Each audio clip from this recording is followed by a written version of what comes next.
Hello everyone, आज है 28 फरवरी और आज इस वीडियो में हम बात करेंगे डेलीवेरी लिमिटेड के बारे में। देखिए, 345 रुपए के आसपास ये शेयर ट्रेड कर रहा है। और स्टार्टअप्स में जो हमेशा एक प्रॉब्लम होती है कि भैया जो अर्ली इन्वेस्टर्स होते हैं ना, वो हमेशा एग्जिट ढूंढते हैं। और ये चीज़ देखने को मिल भी रही है कि हर महीने कोई ना कोई खबर आती है बड़ी ब्लॉक डील की। जो पुराने इन्वेस्टर हैं वो बेचने के लिए खड़े हो जाते हैं जब भी शेयर्स एक अट्रैक्टिव प्राइस पे ट्रेड कर रहा होता है, या फिर उनको लगता है कि भैया अब सही मौका है प्रॉफिट लेने का। यहाँ पर डेली वेरी में भी कुछ ऐसा ही हो रहा है। 345 का शेयर है और वीडियो में इसके बारे में हम बातचीत भी करेंगे कि खरीदारी के मौके बन भी रहे हैं कि नहीं और क्या चल रहा है आखिर यहाँ पर। वीडियो को शुरू करो उससे पहले अगर आपने अभी तक चैनल को सब्सक्राइब नहीं किया है तो प्लीज अभी इसे सब्सक्राइब कर लीजिए, क्योंकि आगे भी बहुत सारे वीडियोस हैं जो आपको काफी ज्यादा हेल्प करेंगे। तो 345 रुपए का शेयर है दिल्ली वेरी का और आज बाजार अच्छे मूड में था, कई सारे शेयर्स दौड़े, इसमें ग्रोथ नहीं थी, लेकिन पिछले एक महीने में ये अच्छी रफ्तार पकड़ चुका है। 12.5% का ग्रोथ है।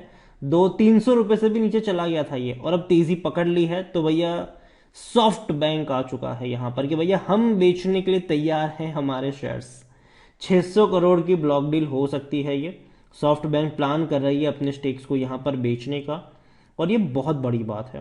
देखिए, ये जो कंपनी है डिलीवरी, वो वो लॉजिस्टिक एंड सप्लाई चेन से जुड़ी हुई कंपनी है यहां पर। And block deals to offload the share could be launch on 1 March, report said. SoftBank is also considering the option to upsize if the deal evokes a strong demand। उनका ये भी plan है कि देखो, हम इतना तो ऑफलोड करेंगे, लेकिन अगर और ज्यादा खरीदार हमको मिल जाते तो हम और भी शेयर्स बेच सकते हैं यहाँ पर। और जो मार्केट प्राइस है उसके 3 या 5% डिस्काउंट पर बेचने का इनका प्लान है। करंट मार्केट प्राइस से 3-5% डिस्काउंट पे ये बेचने को तैयार है। अभी शेयर 345 पे ट्रेड कर रहा है, तो मान लो कि भाई अगर 3-5% का अगर आप डिस्काउंट यहाँ पर मान के चल भी रहे हो तो 320 या फिर 315 के आसपास का वो लेवल बनता है यहाँ पर। 330 के आसपास का लेवल और 320 से 330 के आसपास का ये लेवल बनता है। यहाँ पर सॉफ्ट बैंक की अगर हम बात करें तो soft bank through it's subsidies, जो SVF डोरबेल लिमिटेड है, उनके पास डिलीवरी के कितने स्टेक है तो 18.42% है। और ये डेटा है दिसंबर 2022 का, ठीक है। और this made is largest public share holder in the company. सबसे बड़ा शेयर होल्डर बनाता है इनको। 18%, 18.5% की होल्डिंग है इनके पास। अब report of the tech giant planning to cut its stakes via block deal comes after a week. इससे पहले भी अगर हम देखें तो एक और है जिन्होंने शेयर बेचे हैं, तकरीबन 414 करोड़ रुपए के शेयर बेचे, 1.70% ऑफलोड किया था। और वो अभी हाल फिलहाल में ही ये डील हुई थी। इंटरनेट फंड इन्होंने यहां पर ऑफलोड किया था 414 करोड़ रुपए।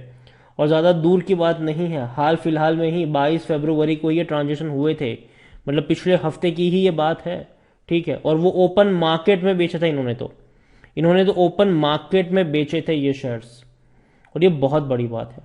टाइगर ग्लोबल अगर हम बात करें तो उनके पास 4.68% का स्टेक देखने को मिल रहा है। और कहीं ना कहीं भैया आने वाले दौर में अगर ये और बेचने के लिए भी खड़े हो जाए तो मुझे हैरानी नहीं होगी। अभी अगर आप देखो तो ऑलरेडी इनके पास, सॉफ्ट बैंक के पास 18% से भी ज़्यादा की होल्डिंग है। मुझे हैरानी नहीं होगी कि अगर ये डील हो जाती, मतलब ये इतना बेच देते हैं तो आगे भी बेचने के लिए खड़े हो जाएंगे। डिलीवरी की अगर हम बात करने जाए तो पिछले एक साल के अंदर यहाँ पर अगर आप देखो तो जो लो बना है वो 296 का बना है, जो इसी महीने बना था, पिछले महीने की 30 तारीख को बना था, सॉरी। और जो हाई था वो 700 रुपए का था। तब से लेकर अगर आप देखो तो एक शार्प डिक्लाइन हमें देखने को मिला। और देखो यार, अभी भी अगर मैं बात करूं तो इनका लॉक इन पीरियड अभी आया नहीं है। देखो, हमेशा जब भी किसी स्टार्टअप्स के लिए सबसे बड़ी दिक्कत की बात होती है वो होता है उनका लॉक इन पीरियड। अभी हम बात करें पेटीएम को लेकर भी हमने ये सारी चीजें देखी कि जैसे ही लॉक इन पीरियड खत्म हुआ हालत खराब हो गई। इतना ही नहीं, अभी भी अगर आप देखो तो बेचने के लिए लोग खड़े हो जाते हैं। जब भी शेयर में तेजी आती है बेचने के लिए लोग खड़े हो जाते हैं। उसका सबसे बड़ा रीजन ये है कि अभी भारतीय बाजार में एफआईएस बड़ी बिकवाली कर रहे हैं। और डिलीवरी की बात करें, पेटीएम की बात करें तो भैया एफआईएस बड़ी क्वांटिटी में 69.12% की होल्डिंग है।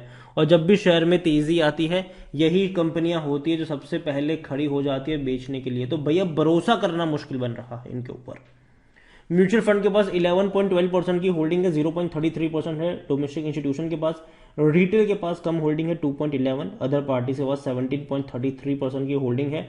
और इसी अदर पार्टीज में शायद कंपनी के फाउंडर्स भी हो सकते हैं, और कंपनी में जो एम्प्लॉयज कह लो, ईसॉप के जरिए वो कह लो, तो वो भी यहीं पर हो सकते हैं। तो बहुत कम है यहाँ पर। डेली वैली की अगर मैं बात करने जाऊँ तो भैया कंपनी के वॉल्यूम्स अगर आप देखो तो बड़ी क्वांटिटी में अभी शेयर ट्रेड हो रहे हैं। 79 लाख के वॉल्यूम्स देखने को मिल रहे हैं, जो कि बहुत बड़ा नंबर है। कंपनी लॉस में है। 1823 करोड़ का ही इनका रेवेन्यू हुआ, जो कि बहुत कम है, क्योंकि पिछले साल इसी क्वार्टर में इनका रेवेन्यू 2000 करोड़ का था। तो पिछले साल के मुकाबले रेवेन्यू कम हुआ है। लॉस पिछले साल इसी क्वार्टर में 126 करोड़ का था, इस बार 195 करोड़, मतलब नतीजे बहुत खराब है इनके। पहली चीज, रिजल्ट्स अच्छे नहीं है। रिजल्ट दिसंबर के खराब आए हैं पिछले साल के मुकाबले। रेवेन्यू में भी कमी आई। जनरली स्टार्टअप्स जो है ना, उनके रेवेन्यू बढ़ते नजर आए हमें। चाहे पेटीएम की बात करो, जोमेटो की बात करो, इनके रेवेन्यू में तेजी देखी हमने ईयर ऑन ईयर। लेकिन यहाँ पर ईयर ऑन ईयर अगर आप बात करोगे, खास करके मैं ईयर ऑन ईयर वाले क्वार्टर की बात कर रहा हूँ, तो यहाँ पर डिक्लाइन आया है। प्रॉफिट में तो भैया था ही नहीं, लॉस 126 करोड़ से बढ़ के 195 करोड़ का हो गया, लेकिन रेवेन्यू 2000 करोड़ था, जो घट के 1823 करोड़ हो गया। मतलब सही नहीं है ये पहली चीज। कंपनी के बारे में अगर हम देखें तो भैया डेली वेरी में बड़ी क्वांटिटी में शेयर ट्रेड तो हो रहे हैं। सॉफ्ट बैंक एग्जिट ढूंढ रहा है, आगे भी और एग्जिट ढूंढेंगे। सॉफ्ट बैंक ही नहीं, और भी कई सारे एफआईएल्स है, वो धीरे धीरे एग्जिट ढूंढ रहे हैं।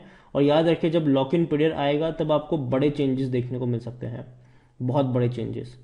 और कंपनी का जो रेवेन्यू रहा है 2022 में, वो 6000 करोड़ से भी कम का रहा है। प्रॉफिट अगर आप देखोगे तो लॉस है, यहाँ पर 865 करोड़ के आसपास का लॉस है।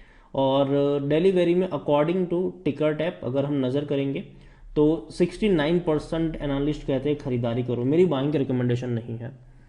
देखो, मैं ये नहीं कह रहा हूँ कि मुझे स्टार्टअप पे भरोसा नहीं है, डेफिनेटली ये एक अच्छा स्टार्टअप हो सकता है, लेकिन अभी का जो माहौल है वो काफ़ी दिक्कत भरा है। पहली चीज़, अभी का माहौल काफ़ी दिक्कत भरा हुआ है, और स्टार्टअप्स में हमने फायरिंग्स वगैरह देखी, वह निकाल रहे हैं, लोगों को जॉब से निकाल रहे हैं। और कहीं ना कहीं डेली वेरी की अगर मैं बात करूँ तो आने वाले कुछ महीने जो होंगे, इनका भी लॉक इन पीरियड 2-3 महीनों में आने वाला है। जो लॉक इन पीरियड है वो 2-3 महीनों में खत्म होने वाला है, ठीक है। तो तब भी चेंजेस देखने को मिलेंगे, और मुझे अभी एफआई से भरोसा नहीं रहा। पहली चीज, ये मैं एग्जाम्पल पेटीएम में देख चुका हूं, ठीक है। पेटीएम में ये चीज मैं देख चुका हूं कि भैया जब भी शेयर में थोड़ा सा भी बाउंस बैक आता है, सबसे पहले एफआई लाइन लगाते हैं बेचने के लिए कि भैया मेरे शेयर बेच दूं, बस चाहे ओपन मार्केट ही सही, लेकिन मैं अपने शेयर बेच दूं। तो ये मेरे हिसाब से थोड़ा सा प्रॉब्लमेटिक होगा ऐसी कंपनियों के लिए, शॉर्ट टर्म के लिए। तो जब तक ये पूरे से सेटल नहीं हो जाता, इनका लॉक इन पीरियड भी खत्म नहीं हो जाता, और उसके बाद कुछ महीने तक ये सेटल नहीं होता, तब तक मेरे हिसाब से मैं थोड़ा सा अवॉइड करूंगा इस कंपनी को। लेकिन हाँ, जब लगे कि सही मौका है, डेफिनेटली तब उसके बारे में बात भी हम करेंगे। लेकिन धीरे धीरे इनका प्रॉफिटेबल होना भी जरूरी है। लॉजिस्टिक वाली कंपनी अच्छा खासा कर सकती है फ्यूचर में, बहुत पोटेंशियल है वहां पर, लेकिन थोड़ा सा वक्त देना पड़ेगा हमें इन्हें। फिर तो वीडियो को यहीं पे एंड करूंगा। पसंद आया हो तो लाइक करो, शेयर करें, चैनल अगर पहली बार है तो प्लीज सब्सक्राइब करें। और डेली वेरी लिमिटेड के बारे में आप क्या सोचते हैं वो भी आप मुझे कमेंट में लिखकर बता सकते हैं। Thank you.